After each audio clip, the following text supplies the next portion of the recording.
Welcome to the channel. तो NCERT MCQ extract की जो सीरीज स्टार्ट की थी उसका आज 4th चैप्टर होने वाला है, जो कि अल्कोहल्स, फिनॉल्स एंड ईथर। उससे पहले 3 चैप्टर हो चुके हैं, हाइड्रोकार्बन, पी ब्लॉक और हेलोइन हेलोएल्केन। तो अगर उनको नहीं देखा है अभी तक तो उनको जाकर देखो और इस वीडियो को भी पूरा देखना। और अगर वीडियो अच्छा लगे तो वीडियो को लाइक कर देना और चैनल सब्सक्राइब कर देना। और कमेंट में ये मुझे जरूर बताना कि नेक्स्ट वीडियो में किस चैप्टर पे लेके आऊँ। ठीक है, तो स्टार्ट करते हैं। फर्स्ट क्वेश्चन देखते हैं। फर्स्ट क्वेश्चन बोल रहा है identify the vinylic alcohol. Vinylic alcohol बताना है। तो ये मैं पिछले वाले सेशन में बता चुका था इसका, एलाइलिक, बिनाइलिक, एराइलिक और ये सारे। तो बिनाइलिक अल्कोहल क्या होता है? बिनाइलिक कोई कंपाउंड तब होता है जब उससे जो उसका फंक्शनल ग्रुप हो sp2 कार्बन से डायरेक्टली अटैच्ड होना चाहिए, है ना। तो यहाँ पर ये वाला देखो, यहाँ पे सीधा sp2 कार्बन से अटैच्ड OH ग्रुप है, तो ये जो होगा ये बिनाइलिक हो जाएगा। और बाकी मैं सारी चीज़ें बता चुका हूँ पिछले वाले इसमें, तो वहाँ से आप जाके देख सकते हैं अगर आपको बाकी सारे जानने हैं। नेक्स्ट क्वेश्चन देखते हैं। Which of the following shows the intramolecular H bonding, है ना। पूछ रहे इसमें से कौन से इंट्रामोलिकुलर एच बॉन्डिंग शो करते हैं। तो सबसे पहले देख लेते हैं इनके स्ट्रक्चर क्या होते हैं। कॉमन नेम बेसिकली दिए हुए हैं, तो इनके स्ट्रक्चर जानना बहुत ज़रूरी है और याद कर लेना इनको। तो सबसे पहले कैटेकॉल का देखते हैं। तो इसका स्ट्रक्चर ऐसा सा होता है कुछ, यहाँ पर OH और ये OH ऐसा, मतलब ये ऑर्थो पोजीशन पर OH ग्रुप लगे होते हैं, ठीक। तो फिर इसके बाद रिसोर्सिनॉल का देखते हैं स्ट्रक्चर। तो इसका जो होता है वो स्ट्रक्चर होता है, इस पर मेटा पोजीशन पर OH आते हैं, मेटा पोजीशन पर। सिमिलरली क्यूनॉल में पैरा पोजीशन पर आते हैं। तो इंट्रामोलिकुलर एच बॉन्डिंग के लिए पूछा है, तो इंट्रामोलिकुलर कौन सा शो करेगा? ऑर्थो वाला शो करेगा, बाकी तो इंटरमोलिकुलर करेंगे। तो ऑर्थो वाला जो होगा वो हमारा करेक्ट ऑप्शन हो जाएगा, मतलब कैटेकॉल। ठीक है, यहाँ पर सी लगा लो। ये कैटेकॉल जो होगा वो हमारा क्या शो करेगा? Intramolecular H bonding.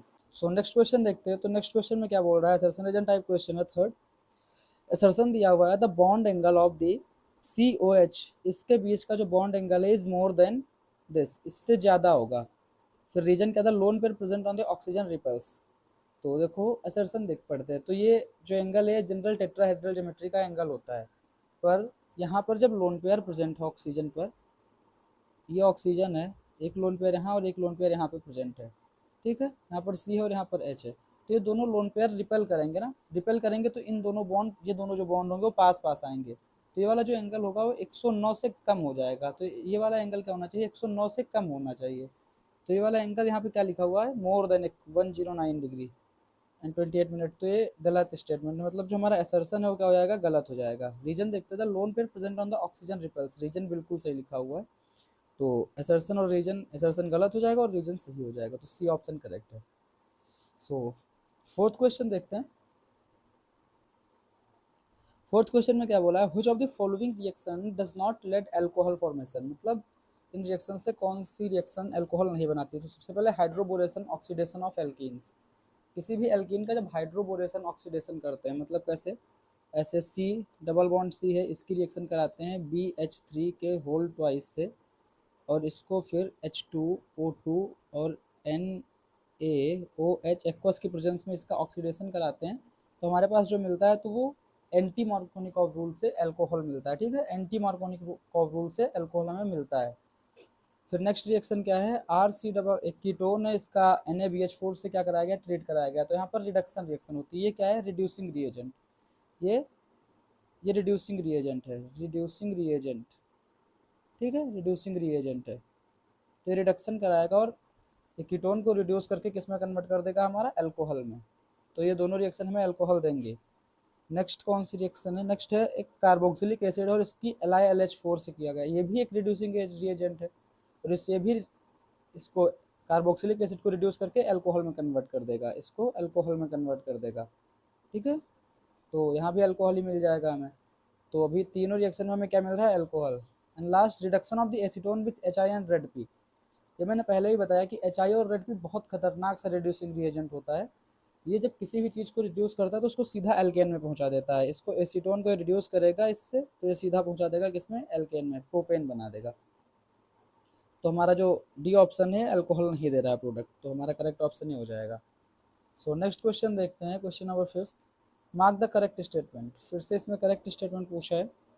तो ये मल्टीपल करेक्ट टाइप क्वेश्चन है, इसमें से इसमें एक से ज़्यादा स्टेटमेंट करेक्ट हो सकते हैं। तो पहला ऑप्शन है when acetone is treated with Grignard reagent a secondary alcohol is formed.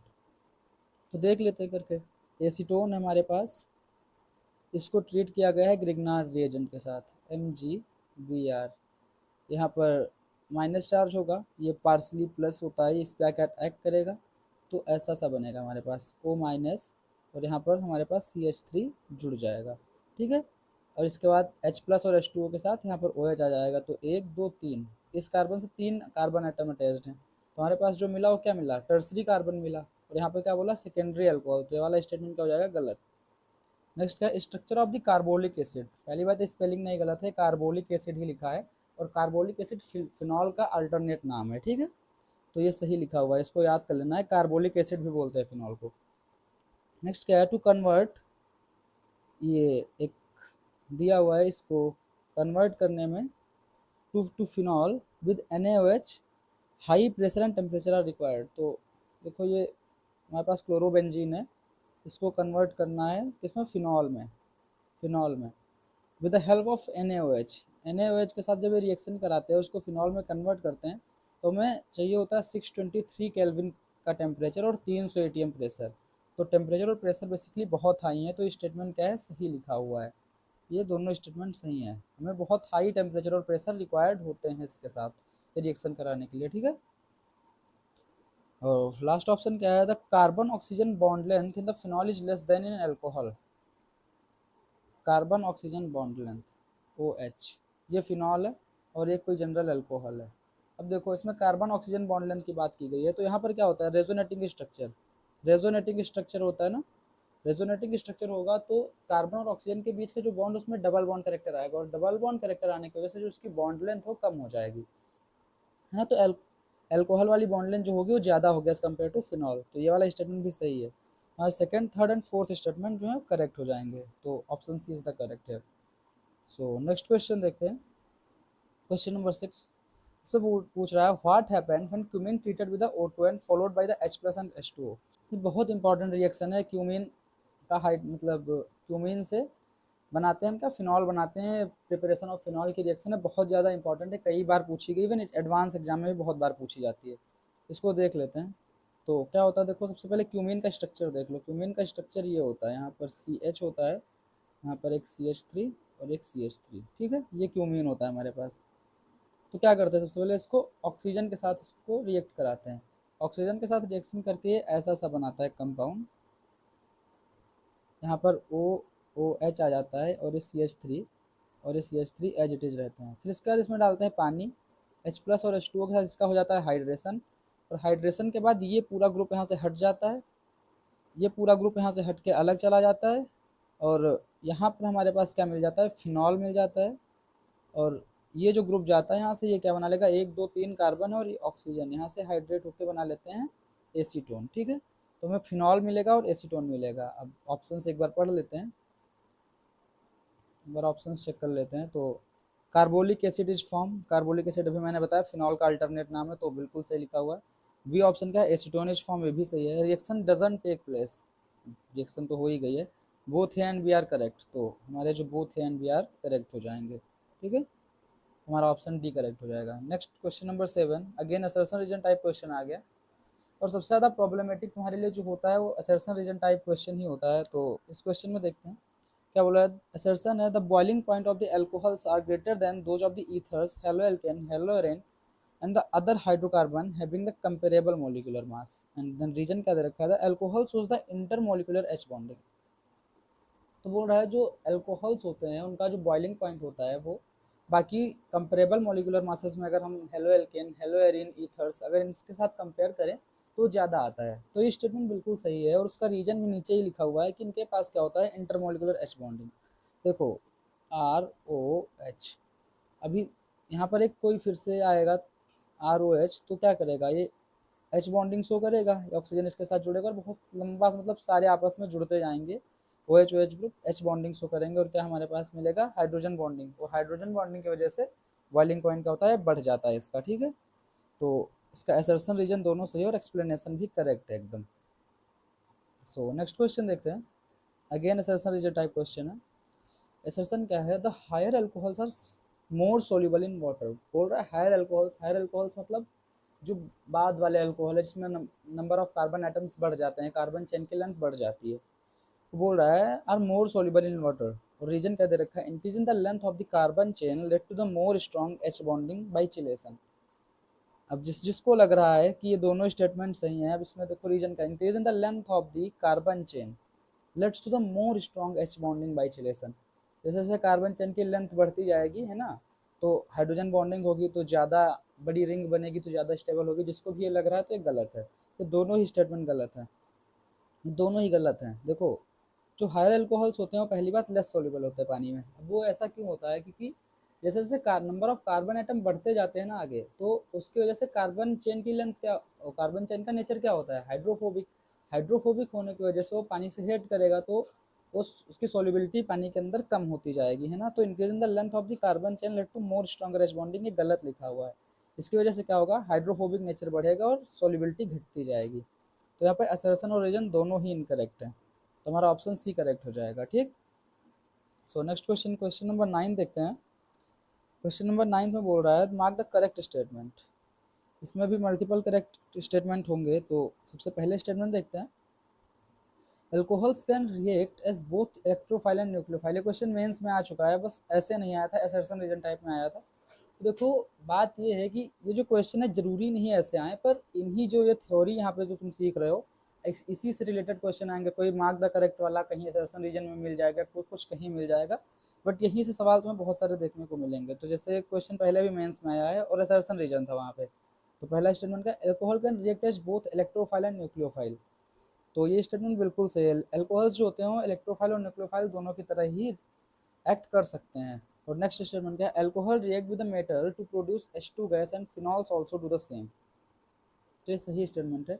अगर हम ROH की रिएक्शन कराएंगे Na के साथ, सोडियम के साथ, तो हमारे पास क्या मिलता है, RO माइनस Na प्लस, और यहाँ पर हाइड्रोजन गैस क्या होती है, एस्केप होती है, इवॉल्व होती है। और ये सेम रिएक्शन फिनॉल के साथ है, आर फिनॉल भी हो सकता है, ठीक है, तो इससे और बेंजीन भी हो सकता है, तो ये सेम रिएक्शन फिनॉल के साथ भी होती है। जी ये स्टेटमेंट भी सही लिखा हुआ है। नेक्स्ट क्या है, when alcohols react as nucleophile the bond between the CO is broken.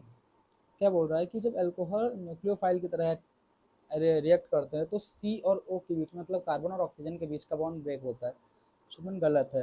जब न्यूक्लियोफाइल की तरह बिहेव करेंगे अल्कोहल, तो इनके O और H के बीच का बॉन्ड ब्रेक होगा, और इलेक्ट्रोफाइल की तरह जब बिहेव करेंगे तब C और O के बीच, C और O जैसे मतलब वो होगा बॉन्ड, C और O के बीच का जो होगा वो बॉन्ड ब्रेक होगा। ठीक है, तो ये चीज़ अभी से याद कर लेना, अभी आ सकती इससे क्वेश्चन नंबर 9 से कहीं ना कहीं क्वेश्चन देखने को पक्का मिलेगा मेंस में, कैसे असर्शन रीजन है कुछ भी करके। ठीक है, नेक्स्ट क्वेश्चन क्या है, the alcohols are the stronger acid than water as they are better proton donor. तो ये वाला स्टेटमेंट भी गलत है। जो एल्कोहल्स होते हैं वो पानी से वीकर एसिड है, पानी से अच्छे एसिड नहीं होते हैं। और इसका कारण क्या है, अब ये मत बोलना कि पानी न्यूट्रल होता है, मतलब इनकी एसिडिक स्ट्रेंथ जो होती है वो पानी से कम होती है। इसका कारण क्या है, क्योंकि जो प्रोटॉन डोनेटिंग की जो टेंडेंसी होती है एल्कोहल्स की वो कम होती है एज कम्पेयर टू वाटर। ठीक है, तो ये वाला भी गलत है स्टेटमेंट। तो यहाँ पे हमारे पास जो करेक्ट स्टेटमेंट है वो फर्स्ट और सेकंड है, तो only first and second are correct, है ना। तो ये वाला क्वेश्चन भी समझ में आ गया होगा। 10th वाला देखते हैं, फिर से assertion reason question. Assertion reason question क्या पूछ रहा है, the phenols are more acidic than alcohols. Statement बिल्कुल सही। जो फिनॉल्स होते हैं उनकी एसिडिक प्रॉपर्टी जो होती है अल्कोहल से भी ज़्यादा होती है, पानी से भी ज़्यादा होती है। Reason due to the sp2 carbon electron density decreases on the oxygen atom and OH bond polarity increases. अब ये बात मैं तुम्हें समझाता हूँ क्या होता है। देखो ये फिनॉल है, ठीक है, ये फिनॉल है हमारे पास, इसका हाइब्रिडाइजेशन क्या है, sp2 हाइब्रिडाइजेशन आया, तो यहाँ पे क्या हुआ, परसेंटेज S करेक्टर बढ़ा। परसेंटेज S करेक्टर बढ़ने की वजह से इलेक्ट्रोनेगेटिविटी किस कार्बन एटम की बढ़ गई। ठीक है, तो इलेक्ट्रॉन को अपनी तरफ ही खींचेगा। जब ये इलेक्ट्रॉन को अपनी तरफ खींचेगा तो यहाँ पर इसकी क्या होगी, पोलैरिटी बढ़ेगी इस बॉन्ड की। ऑक्सीजन और OH के बीच की जो पोलैरिटी है वो बढ़ेगी, और ये पोलैरिटी बढ़ेगी तो क्या होगा, एसिडिक स्ट्रेंथ जो होगी हमारी वो बढ़ेगी। ठीक है, तो इसकी वजह से एसिडिक स्ट्रेंथ बढ़ेगी। तो रीजन भी इसका करेक्ट समझ में आ गया होगा कि sp2 आया, उसकी वजह से इलेक्ट्रॉनिगेटिव बढ़ी, उसकी वजह से कार्बन ने इलेक्ट्रॉन अपनी तरफ खींचे, उधर पोलैरिटी बढ़ी। ठीक है, पोलैरिटी बढ़ी, तो ये वाला स्टेटमेंट समझ में आ गया होगा। तो इसका असर्शन और रीजन दोनों सही है और करेक्ट एक्सप्लेनेशन भी है, तो हमारा जो ए ऑप्शन है वो करेक्ट हो जाएगा। ये काफ़ी सही क्वेश्चन था, अच्छा क्वेश्चन, अभी तक शायद नहीं आया है, आ सकता है आगे। एसर्शन रीजन में, तो उसको ध्यान देना। और नेक्स्ट क्वेश्चन देखते हैं, what is the correct order for the pKa values. बढ़िया सवाल है, पीके वैल्यूज। अब चलो तुम लोग कमेंट करके बताओ कि जब पीके बढ़ता है तो एसिडिक स्ट्रेंथ घटती है, एसिडिक स्ट्रेंथ के साथ क्या होता है, घटती है या बढ़ती है? कमेंट करके बताओ तुम लोग, फिर इसको सॉल्व करते हैं। ठीक है, तो देखो क्या होता है, जब पीके वैल्यू जैसे जैसे करके बढ़ती जाती है तो एसिडिक स्ट्रेंथ क्या होती है, घटती है। ठीक है, एसिडिक स्ट्रेंथ क्या होगी, घटेगी, एसिडिक स्ट्रेंथ घटेगी। जैसे यहाँ पर देखो, तो सबसे ज़्यादा एसिडिक जो होगा यहाँ पर उसकी उसकी जो पीके वैल्यू होगी वो सबसे ज़्यादा होगी। तो सबसे पहले फिनॉल है, ये भी फिनॉल है। और पैरा क्रिसॉल, क्रिसॉल का स्ट्रक्चर जिसको पता है कमेंट करो। क्रिसॉल का स्ट्रक्चर ऐसा होता है, जिसको पता है कमेंट में लिखो कि मुझे पता है, मुझे ऐसा होता है, ये होता है क्रिसॉल, ये होता है क्रिसॉल का स्ट्रक्चर। और इथेनॉल तो पता ही है सबको, CH3CH2OH। ठीक है, अब देखो क्या होता है, जो अल्कोहल होगा उसकी एसिडिक स्ट्रेंथ फिनॉल से कम होगी। तो मतलब जो एस होगा इसकी एसिडिक स्ट्रेंथ सबसे कम और इसकी पीके वैल्यू सबसे ज़्यादा। तो मतलब एस की पीके वैल्यू सबसे ज़्यादा। अब इनमें कंपेयर करते हैं। तो अभी मैंने बताया कि जैसे जैसे इलेक्ट्रॉन कोई खींचता है, विड्रॉ करता है अपनी तरफ, है ना, तो पोलैरिटी बढ़ती है OH बॉन्ड की और एसिडिक स्ट्रेंथ बढ़ती है। तो यहाँ पर देखो इलेक्ट्रॉन अपनी तरफ खींचने वाले ग्रुप कौन से है, जैसे NO2 है तो ये -M इफेक्ट लगाएगा। मतलब ये -M लगाएगा तो ये क्या कर रहा है, इलेक्ट्रॉन सबसे ज़्यादा खींचेगा। तो यहाँ पर क्या होगा, सबसे ज़्यादा एसिडिक स्ट्रेंथ इसकी आएगी। तो सबसे ज़्यादा एसिडिक स्ट्रेंथ इसकी आएगी, मतलब सबसे कम जो पीके वैल्यू होगी वो किसकी हो जाएगी, हमारी पी की। ठीक है, अब फिनॉल और क्रिसॉल बचा, ये क्या है, ये प्लस प्लस ग्रुप है, +M लगाता है, +M+H शो करता है। ठीक है, तो ये प्लस ग्रुप है तो ये क्या करेगा, ये इलेक्ट्रॉन देगा, पोलैरिटी घटाएगा, तो इससे तो ज़्यादा फिनॉल की हो जाएगी। तो फिनॉल का मतलब इसमें एसिडिक स्ट्रेंथ किसकी ज़्यादा होगी, फिनॉल की ज़्यादा होगी, है ना। तो पहले तो फिनॉल की ज़्यादा होगी तो Q इधर आ जाएगा और R इधर आ जाएगा। ठीक, तो SRQP देख लो ऐसा ऑप्शन कोई, तो बी ऑप्शन हमारा जो है SRQP वाला सही है। तो ये ऑप्शन हमारा जो होगा करेक्ट हो जाएगा। तो ये वाला क्वेश्चन भी समझ में आ गया होगा। सो क्वेश्चन नंबर 12 देखते हैं। तो क्वेश्चन नंबर 12 का एक रिएक्शन बेस्ड क्वेश्चन है। तो पहले रिएक्शन कराई हुई है यहाँ पे, ऑर्थोक्रिसॉल की रिएक्शन कराई है कैमिनोफोर एसिडिक के साथ, है ना। तो क्या होता है, जब भी कैमिनोफोर एसिडिक होना तो ये बहुत अच्छा एक ऑक्सीडाइजिंग एजेंट होता है। अगर यहाँ पर अल्फा H प्रेजेंट हो ना, तो इसको क्या करता है, ये कन्वर्ट कर देता है इसको acetic acid, sorry carboxylic acid में, है ना। तो यहाँ पर एक एसिड बन जाएगा, ये कन्वर्ट होकर बन जाएगा यहाँ पर COOH। ठीक है, और यहाँ पर OH रहेगा। तो हमारे पास क्या मिल जाएगा कंपाउंड, इसका नाम होता है सैलिसिलिक एसिड। ठीक है, सैलिसिलिक एसिड। अब फर्दर इसकी रिएक्शन होती है किसके साथ, इसके साथ। तो अब देखो इसके साथ रिएक्शन होगी तो अल्कोहल पे होगी रिएक्शन, ऐसी रिएक्शन तुमने पहले भी कराई होंगी। तो यहाँ पर ऐसा आएगा COOH, यहाँ पर H हट जाएगा OCO, और ये यहाँ पे CH3 जुड़ जाएगा। ठीक है, तो ये वाला प्रोडक्ट बनेगा, इसको बोलते हैं एस्पिरिन। इसको क्या बोलते हैं, एस्पिरिन, है ना। तो हमारा जो प्रोडक्ट ए बनेगा वो बनेगा सैलिसिलिक एसिड, और जो प्रोडक्ट बी बनेगा वो बनेगा एस्पिरिन, है ना। तो हमारा जो करेक्ट ऑप्शन हो जाएगा वो कौन सा हो जाएगा, बी ऑप्शन हमारा करेक्ट हो जाएगा। अब तुम लोग कमेंट करके मुझे ये बताओ कि जो एस्पिरिन होता है ना, इसका यूज क्या होता है, ये कहाँ काम आता है एस्पिरिन। ठीक है, सब लोग कमेंट करके बताओ। सो नेक्स्ट क्वेश्चन देखते हैं, क्वेश्चन नंबर 13। इसमें क्या बोला, the name of the reaction is, basically name of the reaction ने रिएक्शन का नाम पूछा है। तो देखो सबसे पहले CrO3, इसका काम क्या होता है, एक ऑक्सीडाइजिंग एजेंट है। क्या है, ऑक्सीडाइजिंग एजेंट, ऑक्सीडाइजिंग एजेंट, है ना। एक ऑक्सीडाइजिंग एजेंट है ना, तो इसका काम ऑक्सीडाइज करने का है। तो ऑक्सीडाइज कर रहा है किसको, अल्कोहल को कन्वर्ट कर रहा है एल्डिहाइड में। अल्कोहल को इसने एल्डिहाइड में कन्वर्ट कर दिया, तो मतलब इसका इस रिएक्शन का नाम क्या हो गया, ऑक्सीडेशन, ऑक्सीडेशन। ठीक, अब जितने भी लोग ऑक्सीडेशन इसको मार्क करके आ रहे हैं वो है बेवकूफ़, उनका ये गलत हो जाएगा। क्यों गलत हो जाएगा यहाँ पे, क्योंकि उन्होंने पूरा क्वेश्चन पढ़ा ही नहीं, पूरे सारे ऑप्शन उन्होंने चेक ही नहीं किया। अब देखो यहाँ पर क्या हो रहा है, ऑक्सीडेशन के साथ साथ क्या होता है, यहाँ से एक हाइड्रोजन जाता है और एक हाइड्रोजन ये वाला जाता है, फिर COO बॉन्ड फॉर्म होता है ना। तो मतलब हाइड्रोजन भी तो दो जा रहे हैं ना, तो इस रिएक्शन का नाम डिहाइड्रोजनेशन भी तो हो सकता है। तो एक देखो ऑप्शन सी क्या दे रखा है, ऑक्सीडेशन एंड डिहाइड्रोजनेशन। तो जो ऑप्शन सी होगा ना ये करेक्ट होगा। एक ट्रिक क्वेश्चन है और एडवांस में पूछा जा चुका है एक बार, तो वहाँ पे मल्टीपल करेक्ट टाइप का क्वेश्चन था। तो यहाँ पे डिहाइड्रोजनेशन जो होगा ये भी सही होगा। और ये लाइन एनसीईआरटी के अंदर लिखी है, जिन किसी को भी लगता है ना कि एनसीईआरटी के अंदर डीपली चीज़ें नहीं दी हुई होती हैं, तो उनके लिए देख लो कि ये एनसीईआरटी के अंदर इतनी डीप बातें भी लिखी हुई हैं, तो ढंग से एनसीईआरटी पढ़ो। नेक्स्ट क्वेश्चन देखते हैं, what is the correct product for the given reaction. तो बेसिकली इस रिएक्शन का करेक्ट प्रोडक्ट बताना है। तो ये जो सी होता है ना, इसका काम होता है ऐसे ऑक्सीडाइजिंग का, ऑक्सीडाइज करने का इसका काम होता है ना।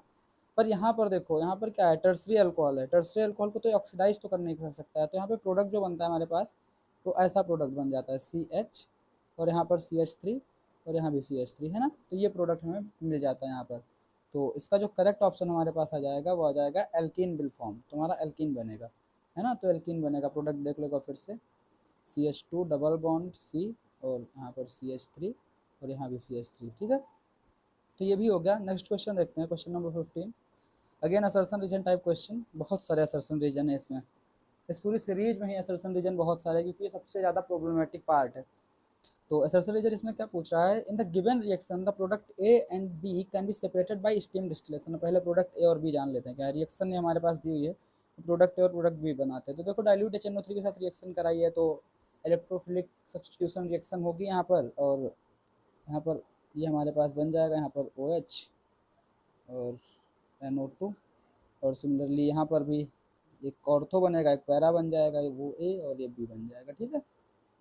अब देखो क्या होगा, अब रीजन क्या दे रखा है कि ये पूछ रहा है कि इनको स्टीम डिस्टिलेशन से अलग कर सकते हैं ना। तो पहले तुम लोग जान लो कि स्टीम डिस्टिलेशन से अलग किनको कर सकते हैं। तो स्टीम डिस्टिलेशन से वो अलग होंगे जो जिनके बॉइलिंग पॉइंट में डिफरेंस होगा, मतलब है ना, बॉइलिंग पॉइंट में डिफरेंस होगा, तो एक वोलाटाइल होगा, उड़ के चला जाएगा, एक रह जाएगा, ऐसा।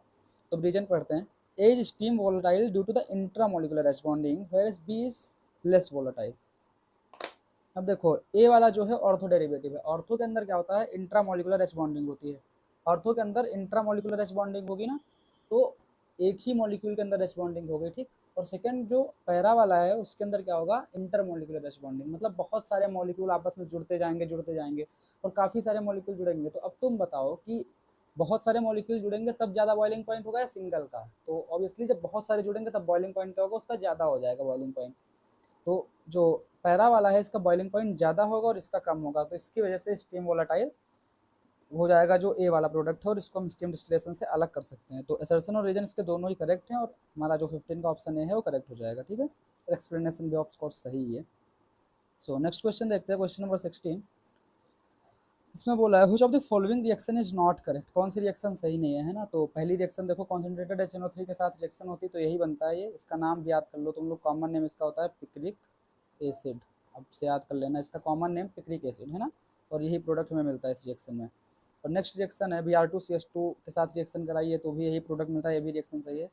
नेक्स्ट पानी के साथ यही सेम रिएक्शन कराइए तो ये वाला प्रोडक्ट गलत है, ये वाला सही प्रोडक्ट है, ऐसा प्रोडक्ट बनता है पानी के साथ, है ना। तो इसका पूरा रीजन लंबा चौड़ा सा एनसीईआरटी में दे रखा है, पढ़ना हो तो पढ़ सकते हो, ज़्यादा काम का वो है नहीं, तो उसको मैं नहीं बता रहा हूँ। ये वाली रिएक्शन जो हमारी है वो गलत हो जाएगी, तो हमारा करेक्ट ऑप्शन नहीं हो जाएगा, ठीक है। रेड से कर देता हूँ, करेक्ट ऑप्शन हो जाएगा। और ये वाइट पीपीटी बनती है इसकी H2O के साथ रिएक्शन करके, ठीक है। तो ये वाला भी हो गया, इस तो रटने टाइप क्वेश्चन था थोड़ा सा। नेक्स्ट क्वेश्चन देखते हैं, मैचिंग। इसमें बेसिकली नाम रिएक्शन, एक तरफ रिएक्शन और दूसरी तरफ उनके नेम दिए हुए मैच करना है। तो पहला क्वेश्चन क्या है, पहला है फिनॉल की रिएक्शन कराई है NaOH CO2 और H+ के साथ, और बना रहा है क्या, इसका नाम बताओ तुम लोग, कमेंट करो भी, ऊपर मैंने नाम बताया था, है ना। इसका नाम बताओ तुम लोग, इस प्रोडक्ट का नाम, इसका नाम तुम लोग बताओगे तो इस रिएक्शन को क्या बोलते हैं, इस रिएक्शन को बोलते हैं कोल्बे रिएक्शन। इसका मैकेनिज्म होता है कार्बिन मेथड से, मतलब कार्बिन रिएक्शन मैकेनिज्म होता है उसी से होता है। नेक्स्ट वाली रिएक्शन जो है CHCl3 और NaOH के साथ रिएक्शन कराई गई है।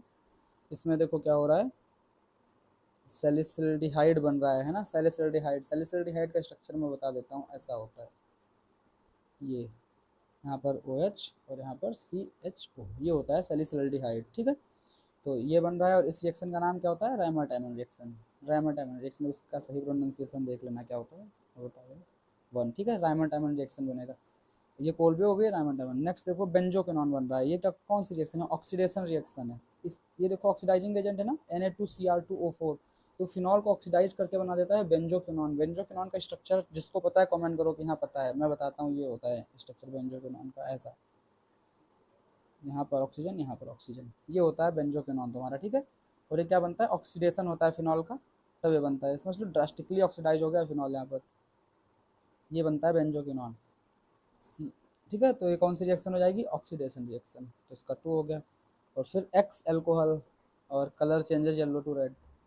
तो एक्स अल्कोहल कलर्स इंजस्ट टू रेड, मतलब देखो अल्कोहल का एक टेस्ट होता है, देखा होगा कभी ड्रिंक एंड ड्राइव टेस्टिंग के लिए कुछ एक मशीन टाइप लिए रहता है, उसमें फूकने के लिए बोलते हैं ना, तो बेसिकली यही टेस्ट होता है उसमें। तो उसमें क्या होता है कि जब अल्कोहल CaN के साथ रिएक्ट करता है ना, सेरिक अमोनियम नाइट्रेट के साथ, तो उसका येलो कलर रेड में कन्वर्ट कर देता है, तो इसी को बोलते हैं CaN टेस्ट। तो इसका ऑप्शन जो होगा वो थर्ड करेक्ट हो जाएगा।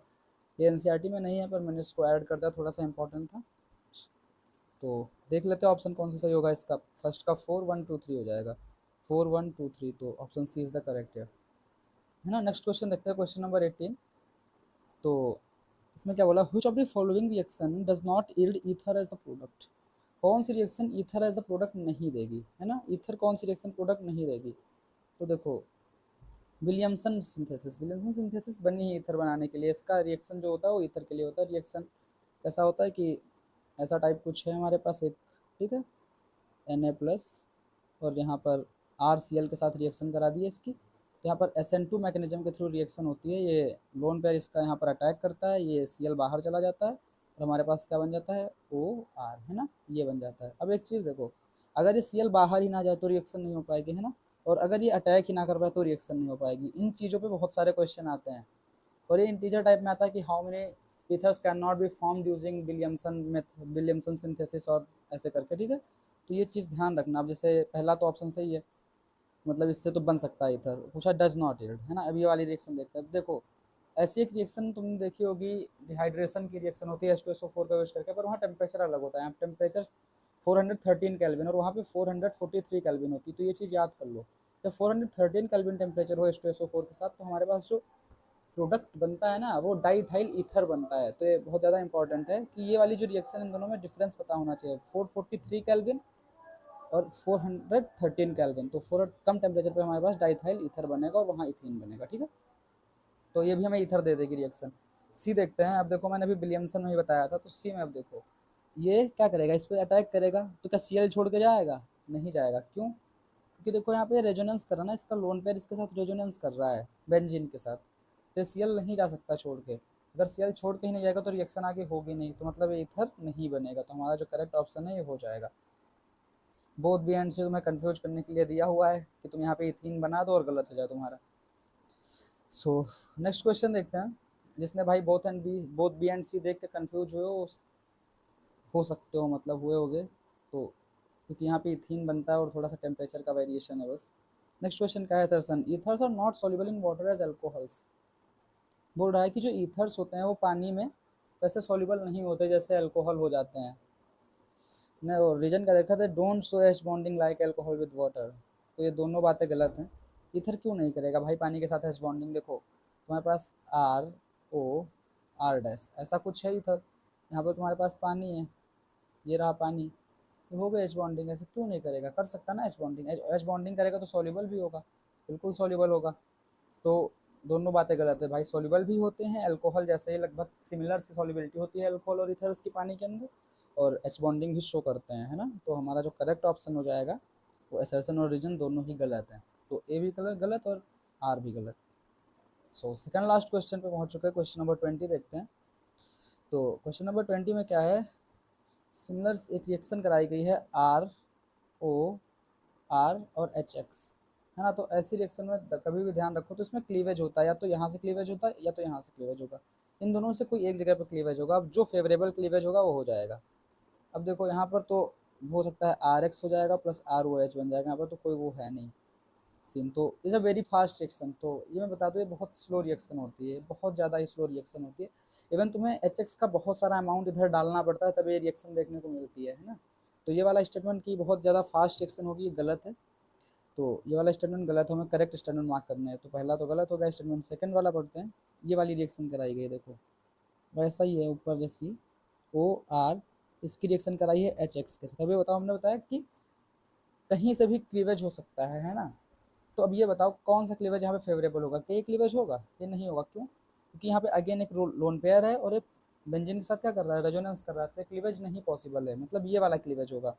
तो हमें क्या मिलेगा, ये वाला बॉन्ड क्लीवेज होगा, तो हमें OH यहाँ पर मिलेगा प्लस RX मिलेगा, है ना, RX मिलेगा। और यहाँ पे क्या बना रखा है, X बना रखा है, तो ये तो गलत हो गया ना, ये भी गलत हो गया। नेक्स्ट थर्ड वाला देखते हैं। थर्ड वाले में क्या है, CH3 ओ माइनस Na, इसकी रिएक्शन कराई है Cl के साथ। अब देखो मैंने अभी ऊपर बताया था विलियमसन सिंथेसिस में कि ये SN2 रिएक्शन होती है ना, ये यहाँ पे अटैक करता है। तो तुम बताओ अब यहाँ पे अटैक कर पाएगा? ये 3 डिग्री कार्बन है, 3 degree carbon, 3 methyl group, steric crowding है ना यहाँ पे। स्टेरिक क्राउडिंग के साथ SN2, अगर स्टेरिक क्राउडिंग होगी तो SN2 रिएक्शन नहीं पॉसिबल होती है, तो रिएक्शन नहीं पॉसिबल होगी, मतलब ये ईथर नहीं बन सकता है। तो ये वाली जो रिएक्शन है ना बहुत ज़्यादा इंपॉर्टेंट है, मतलब ये चीज़, क्योंकि ये बहुत बार क्वेश्चन पूछा गया इंटीजर टाइप में कि लिख देते हैं 5 6 7 8 बना के लिख देंगे तुम्हें कंपाउंड, इनमें से कौन सा विलियमसन ईथर सिंथेसिस से नहीं बनाया जा सकता है ना। तो इस पर सारी ही रिएक्शन गलत है यार, कोई भी सही नहीं है, तो नोटा हमारा सही हो जाएगा, है ना। तो लास्ट क्वेश्चन में पहुंच चुके हैं हम लोग। तो यहाँ पे देखो तुम, मैंने 21 क्वेश्चन में लगभग चैप्टर के जितने इंपॉर्टेंट पॉइंट्स से, जितनी इंपॉर्टेंट चीज़ें थी वो सारी कवर कर दी हैं। अगर तुमने 40-45 मिनट्स देके एक बार जस्ट रीडिंग कर ली ना बुक की, एनसीईआरटी की इस चैप्टर की, तो मुझे नहीं लगता कि मेंस के अंदर आने वाला कोई भी सवाल तुमसे फंसेगा। तो इसलिए सीरीज को पूरा देखना है, क्योंकि लगभग 40 मिनट में मैं एक सेशन कर दूँ, सेशन में कंप्लीट करवा दूंगा चैप्टर, और लगभग तुम्हें उतना ही टाइम लगेगा चैप्टर को फिर से पढ़ने में, है ना। तो इस तरीके से तुम लगभग 40-80 मिनट्स के अंदर एक चैप्टर कर लोगे, और मेंस का शायद, मेंस का बहुत, उसकी बहुत ज़्यादा पॉसिबिलिटी है कि तुम जो भी क्वेश्चन है वो कर लो, और हो सकता है कोई इधर उधर का थोड़ा तुम्हारा दिमाग से कोई बात उतर जाए तो ना हो, तो अलग की बात है, पर बहुत ज़्यादा चांस है कि तुम कर लो, ठीक है। तो इस सीरीज को बिल्कुल देखो और एनसीईआरटी को मस्ट पढ़ो।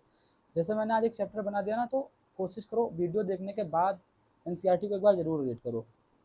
सो लास्ट क्वेश्चन देख लेते हैं। तो एनिसोल, अब देखो एनिसोल लिख दिया मैंने यहाँ पर, तो एनिसोल का तुम्हें स्ट्रक्चर पता होना चाहिए, है ना। तो देखो मैं वो भी बता रहा हूँ तुम्हें, ऐसा स्ट्रक्चर होता है एनिसोल का। अब आगे से तुम्हें याद हो जाना चाहिए कि एनिसोल का मैंने स्ट्रक्चर बता दिया है, तो है ना कि इंपॉर्टेंट है। तो एनिसोल का स्ट्रक्चर होता है, और हर क्वेश्चन में वही बना के रखा है, तो मैं नहीं बना रहा हूँ स्ट्रक्चर एनिसोल का। तो इसकी रिएक्शन फिर से Br2CH3COOH के साथ कराई है। तो ये जो दोनों प्रोडक्ट बने बिल्कुल सही बने हैं। अब देखो परसेंटेज का क्या सीन है, तो परसेंटेज का कि ऑर्थो और पैरा डेरिवेटिव बनेंगे यहाँ पर, ठीक है, वो बिल्कुल सही बात है। पर अब ऑर्थो और पैरा में भी कॉम्पिटिशन कि कौन ज़्यादा बनेगा। तो ऑर्थो में पास पास ग्रुप्स आ जाएंगे, तो क्या होगा, स्टेरिक क्राउडिंग बढ़ेगी, तो वो फेवरेबल नहीं होता है product, until and unless hydrogen bonding ना हो रही है।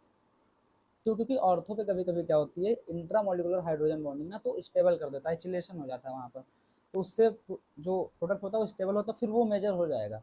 पर यहाँ पर कोई हाइड्रोजन बॉन्डिंग नहीं है ना, तो फिर जो पैरा वाला डेरिवेटिव है वो ज़्यादा स्टेबल है और वो ज़्यादा मेजर बनेगा, है ना। तो ये 10% और 90% बनेगा। तो ये ऑप्शन तो बिल्कुल, मतलब रिएक्शन है बिल्कुल सही लिखी हुई है।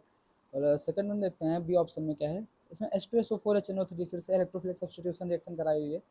अब यहाँ पर देखो उन्होंने क्या किया, मेजर किसको दे दिया, ऑर्थो को। क्या यहाँ पे कोई हाइड्रोजन बॉन्डिंग है, नहीं है, कोई हाइड्रोजन बॉन्डिंग नहीं, फिर ऑर्थो तो मेजर हो नहीं सकता, मतलब यही जो रिएक्शन है वो गलत है, मेजर हमारा ये होगा। सेकंड रिएक्शन थर्ड देखते हैं।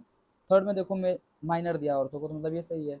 Similarly fourth Friedel Crafts acylation reaction है, ठीक है। तो ये सारी रिएक्शन समझ में आ गई होंगी।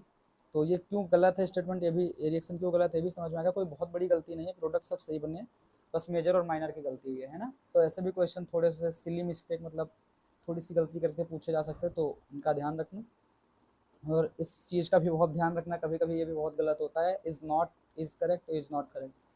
तो सारे क्वेश्चंस मैंने डिस्कस कर लिए हैं। इसके 21 क्वेश्चंस के अंदर मैंने सारे टॉपिक्स अच्छे अच्छे जो भी पॉइंट्स थे इंपॉर्टेंट, तो सब कुछ कवर कर लिया है। तो अगर वीडियो पसंद आया तो वीडियो को लाइक कर देना और चैनल को सब्सक्राइब जरूर कर देना। आगे से और भी बाकी चैप्टर्स का भी मैं ऐसे ही कराऊंगा। So thank you and stay connected. और अगर इसके तुम्हें नोट्स चाहिए हो तो टेलीग्राम चैनल मेरा जरूर ज्वाइन कर लेना, और डिस्क्रिप्शन में मैंने लिंक दे रखी है। और अगर कोई भी डाउट है, क्वेरी आता है या फिर कुछ भी प्रॉब्लम है, तो आप मुझे बिल्कुल इंस्टाग्राम पर DM कर सकते हैं। So thank you and stay connected.